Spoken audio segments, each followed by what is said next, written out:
record. There we go. All right. Hey, Kevin, how are you? It's Shirley. It's a lot's changed since I last seen you. Oh, okay. Hope that's for the better. Well, it's for the better. And Yes, for for some of sure. the viewers, and for the people who's watching, I first met Kevin about almost 6 years ago. You just completed a skateboard journey across America, and fast forward now moved. You're out of Philly and into LA. Yeah. And how's that transition for you when you first got there? Well, the transition from Philly to LA is very different, right? Because it's obviously going from a city that you see people all the time. There's a neighborhood. It's Mhm. faster paced. And then you go to LA. There's more pollution. Everything's spread out, and it's just everything's about the entertainment business out here, or the beauty, and it's something really you got to get used to it for sure. But I've definitely called this like home now for sure. Good, good, good. So, like this show, so I know you've been on this journey, well, I guess on this blitz about Asian masculinity. So Yeah. I've watched a couple of episodes. I'll be honest, I didn't watch them all. I think I watched like 3 or 4 episodes of Bling Empire. So I want to know, how do you bring out that Asian masculinity other than than the abs? Let's talk about that. What I is bring out Asian masculinity other than physique?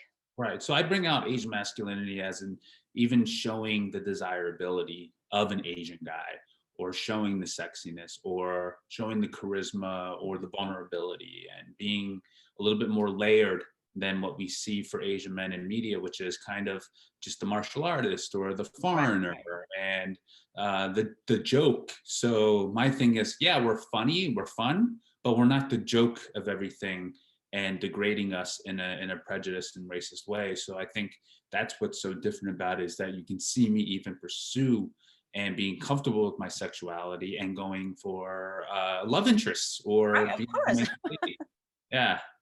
So you don't mind having that camera follow you around and then seeing you trying to pursue one woman, and then you and Kane going to Charleston, and I actually enjoyed the episode of you guys just taking off and going to Charleston, most likely on a private jet. How did that come about? Is that really spontaneous?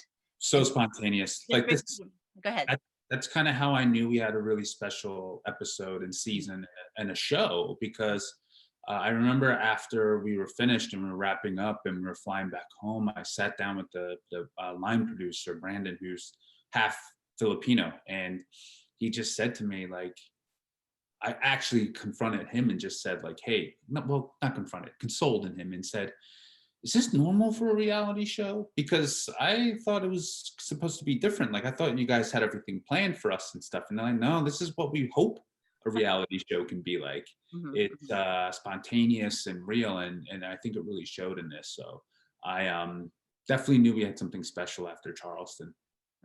So going through Charleston, did that inspire you to try to get in touch with that hypnotist and try to try to? No, that stuff happened before. Oh, The it was. hypnotist. Yeah, yeah.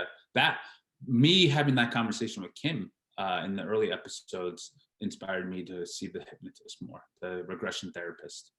And how did you? But I was watching. I'm thinking, well, how comfortable could you be? You're trying to, get in touch and try to learn more about your parents, and then there's this camera, watching you kind of, well, Yeah. fall asleep. Well, I think that's where it's just well, that's another thing. You don't actually fall asleep. Oh, I think everybody thinks you do, but it's like it's a very deep, like shavasana, I guess, mhm, mhm, in a mhm, deep relaxation, and they guide you. And mhm. it is tough in the beginning because you have to get out of your self consciousness and start to really focus on the therapy more than the cameras. So there is a little bit of, like, I guess, skill in that sense, Mhm, right? mhm, Because I know normal people would never be able to do that. mhm, But I just kept knowing that if this works, which I hope it does, mhm. that this could unlock some really good stuff for future Korean adoptees or future Asians who are going through loss or just a lot of uncertainty in their life. So I saw it as a good thing for people. Yeah, yeah, absolutely. So from episode to episode, and it's time for you to get on set, and you have no idea what's going to go on, really. I mean, you may have idea this is going to go, that you don't have a script, is what I'm trying to say. And actually, if you see, like, you don't see some of the castmates scenes where they were planning on how things would go. They didn't use it Hmm. because they were like, we want this to be authentic. We don't want people to, the cast to go in there knowing what's going to happen, Mhm. and trying to manipulate a situation when we just want them to be themselves. So I thought that was really different from what I heard about reality shows. So other than you pursuing this message of Asian masculinity with an all Asian cast, what about culture? Where did that fit in? Well, I think culture is very important because I learned more about Asian culture throughout the show. And so I think people have to realize there's many different versions of Asians in the Asian community. Like they block us all as Asian, but Right, really it's Chinese is different, right, right, Japanese, right. Singaporean, we all have different traditions. And I think it's really cool to show that underneath the umbrella of Asian. Mhm, But I would just say like it's so important to do that because so people don't see us all as the same. mhm. We are, you don't go to an Irishman and just be like, oh, you have the same stuff as a German. No, we have a Right. totally different history than Germans, Mhm, mhm. as if you're an Irish person. So I think it's very similar to that. But a non-Asian person who's watching Bling Empire, and everybody, is other than the fact of having money, everything happens. Those things that happen can happen to anybody else, right? But what I was trying to see is, so if a non-Asian is watching Bling Empire, well, what does this show any different from any reality show? It's just that now they're just stinking wealthy, rich billionaires, and they happen to be Asian. So where does that cultural parts come in? Like the Well, you final see, you episode. only watched 4 episodes, Shirley. You didn't No, really no, get I know, to. I know, 'cause I don't have time, and I apologize, I don't have time. But the final episode where I was happy to see was the red egg ceremony, and that's when I went, "Wow, I liked," because they had injected the part of Well, that you culture. should watch the series, and I that'll answer your question. Right.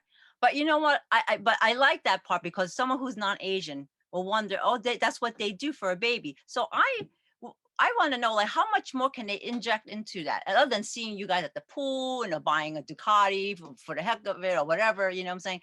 I want to know if how does that play with culture and the Asian masculinity? How does that all fit in for someone who's non-Asian You watching kind the of show? asked two different questions. Culture and Asian masculinity aren't the same thing, but Mhm. uh, so can you rephrase the Well, question? in terms of culture, right? People they have that stereotype of Asian male who may not be looking like you with six pack abs or a model. They may think of someone who's, the 9 to 5 person who has an engineering job, right? Or some other, finance job. So, but how you, if we want to put in Asian masculinity, we also want to talk about culture too. I mean, it's not just about, So when um, I think about culture, I think about like holidays and traditions and stuff like that. right. When I think about masculinity and Asian masculinity, I don't see that as a cultural thing. I see that as a universal thing, Hmm. because that's like what's so cool about our show is that we have stories and themes that have to do with being universal as a human being, which is not what we have as an Asian culture. So, for instance, you deal with loss, grief, new newborns, new births, traditions, Hmm. friendships, traveling, right? Like you have all of that. So if you actually get rid of the word Asian from us, you still have an amazing show, which I think is like so important for Hmm. the Asian community, because so many people that are non-Asian are just reaching out and saying how much they love it, not because we're Asian. They just love it because it's an awesome show. And yeah, they learned a little bit more about Asian culture and the differences between Asians, which is awesome. Like, I'm not here to educate people from this show. I think if people are looking, especially the Asian community, we're looking to educate people from this. It's the wrong platform. Entertaining people and moving people and is the job of entertainment. It's not education. That's a very different platform. So I think we did this in a fun way, though, that people learn by seeing things that are fun and unique to not just Asians but human beings. But I think if you look at any reality show, uh, you haven't seen all the episodes, but you can move people through the stories uh, beyond just any reality show. And so I think, I mean, I read in some articles, it's like people were just saying this is how reality shows should be shot and should be done, because if you take away the yelling at each other and cursing, I mean, what do you have in most Right. reality shows? And this has nothing to do with that. So, and it really has little to do with spending money when you really look at this Right, show. right, right, right. It's just that you just the the secondary thing was like just everybody has money except for you in the show. Yeah. But Yeah. eventually, you probably, I'm sure you're gonna get there, and you're on your way. But is there any time that you want to say to any of the producers like, hey, this is what I want to do to kind of, No, you know no? what they said? They kind of tell you like, who are you? Like, what have you been doing for the last 10 years of your life? Like, what do you want to explore more in the future? Like, where do you see yourself in 5 years? Like, they ask you those questions so they can let you lead your own narrative, so you don't have to fake it. Mhm. And I think that was super important for me because it's like, oh, I don't have to fake anything. Then they're like, no, it's not the point. We don't want you to fake anything. And so I thought that was really cool what they were doing with us. So let's talk about Kane. He's like your buddy on the show. So how does he help you, or you help him, or together, bring up, Asian masculinity, and trying to portray Asian men being, strong. And I think there was one episode where you're like, you were having, I guess lunch where you're like, you're lying, you don't cheat. I mean, we all expect that from our partners. Yeah. Well, and that's another thing too. It's more honesty, right? Like, Right. for instance, I don't believe in marriages where people have open relationships and someone's sleeping with somebody else. That's not cheating because that's an agreement from the beginning. You just have to be honest about what you want. So I think people who judge people who are swingers and have open relationships, Mhm. the only dishonesty thing that's happening in a lot of cheating is one person just didn't tell the other person and make sure it's okay or get a divorce, right? So Right. when we talk about when I think about masculinity, I think about doing the honest thing even though it's tough. Mm. And so a relationship like that might not be comfortable for most couples to talk about, Mhm. but for me, you have to have the courage to do it. So I think masculinity is even crossing over the word, even because it's like being honest is not just a masculine trait, right? Right. It's just a human trait. But I also think masculinity in the old terms is a little bit outdated Mhm. because we think about Grizzly Adams, like somebody with a Right, right. beard A and like, brawny guy, right? A brawny guy. bro, it's Right, like it's not that. I right. never actually, well, no, that's not true. I did believe that's what it was for a while, but like as I got older and more comfortable with myself, it really was just Mhm. about being comfortable with yourself. And with Kane, we help each other in the sense of like, I think as a whole person, spirituality plays a big part in my life and it plays a big part in his life. So for him to have like the courage and to be able to voice his beliefs in Buddhism is really huge because it taught me a lot. Mm. And I teach him more about like what even masculinity is because in Singapore they don't have that really, where it's like they don't see the um, not fitting in because everybody's just Asian over there, Right, so right, they're not right. the same thing. Was there any a time that was just so tough that you just felt like, okay, this, like, between the relationships of other characters, that you were just so unsure that this was going to continue to work out, because we see like the little bickering and this No, jealousy and so on. I had no because it's like if I think things aren't going to work out, it's not gonna do anything good in this reality Mhm, show. It's mhm, like I mhm. gotta trust my castmates, the producers, the moments that are happening.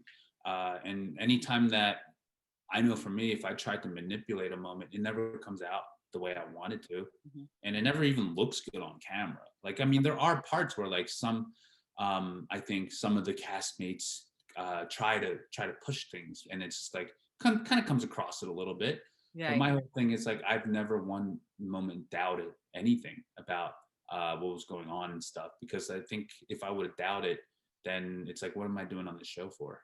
Hmm. But coming to LA, then, and you weren't expecting to be on a show, you were just really moving out there. Well, I wanted to do TV and film somehow, Right, right. you know? But you didn't And know the show was in your future at the time. yeah, and Kelly knew about this Right. show, what she was doing, but I think she just thought I'd just be like hanging out with her and maybe I can help her produce other stuff. And Yeah. just like, you know what, we got an opening now. Uh, Oh, so they probably had someone else in mind? Is that I what you're mean, saying? this isn't the first time they've tried to get people to do Oh, this. Yeah, oh, no. okay. And but they didn't expect you, someone who's from Philadelphia, like, not a billionaire though, right? But so you're like the token non-billionaire guy in the show. So so what do you want people to take away watching the show? If they could only see one episode, which episode should it be? I think it should be episode 7 when they Okay. get South Carolina, because I think what's That's really right. great about this is you get to see all sides of Asians Mhm, as human beings and just going through life and trying to figure out their way, mhm. and without the racist struggles, right? Because I think that's really important, is like to get out of the narrative that racism is such a, or I'm sorry, like being an immigrant and trying to make it and being a foreigner is Mhm. such a struggle here in America, because I think a lot of people, especially Asians, don't want to be seen as foreigners, right? Because I mean, Right. this whole COVID thing really amplified it, that we are seen as foreigners still. Mhm. This TV show does not show us as foreigners. They And you're show right, that you're right. We see Asian familiar American, faces. Right. yeah. And so I think that's super important, because if we want to be seen as not foreigners, we need to start not only acting in content or film and TV, but we also need to start writing content that doesn't portray us as just struggling immigrants and martial artists and stuff. Right. There's a time and place for it, but Mhm. we have an oversaturation of it, I think, which makes people, Americans, think we don't belong here. Right. Well, you touched on a very important point, because it's not just about having Asians on camera. It's also important to have those behind camera in Right. production, writing those stories, because then it's more applicable and more personable and can really connect to the Asian audience, but as well, I guess in a way, educating the non-Asian audience also. Right. Totally. All right. So just a couple more, a few questions just before we go, just like one word answers, just so people can know you a little bit better. Okay. Ready? Favorite ice cream flavor? Birthday cake remix. Favorite sports team? Eagles. Okay. If you had a choice, if you could only work out for 15 minutes, which part of your body would you work out? Shoulders. And if you can see a movie, would it be comedy or romantic comedy? I mean, Com- a comedy or horror story? A oh, horror comedy. comedy. Okay. All right. So then, if you had to go on vacation, if you wanted to go somewhere to get away to be alone, where would you go? I would go to Thailand. Okay. Well, thank you, Kevin, for spending your time with Asian American News. And don't go away. I'm just going to hit stop recording. Sure.